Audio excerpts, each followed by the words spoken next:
Well, good morning, South Florida. I'm Andrew Perez. Here's a look at stories making headlines this morning. Residents all across our state have their checklists ready as Tropical Storm Debbie prepares to make landfall.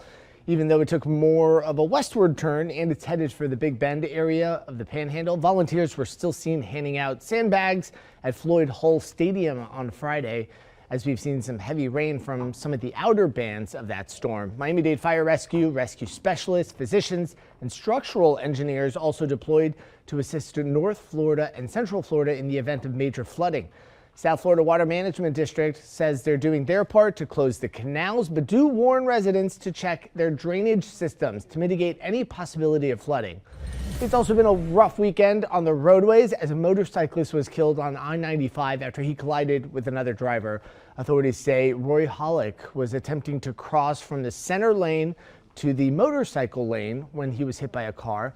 Both the driver and Hollick were ejected from their vehicles. The driver, Brian Capote, was taken to Memorial Regional Hospital. Hollick was pronounced dead on scene. Deputies, meanwhile, investigating a slippery slide that caused a driver to crash into a pole in Coral Springs. That pole ended up tucked underneath a white car on the Sawgrass Expressway and Atlantic Boulevard Saturday. It's not clear if there were any injuries. We've reached out to FHP for more information. We're still waiting for a response at this point. Venezuelans in South Florida demanding the government release vote tallies following allegations that President Nicolas Maduro stole last Sunday's election.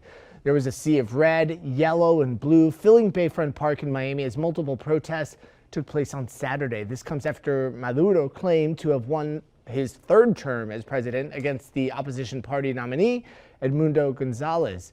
More than 900 people were arrested during the protests in Venezuela, 90 of them minors. Remember, as breaking news happens, we've got you covered on air, but also online. You can head to our website, local10.com, for more.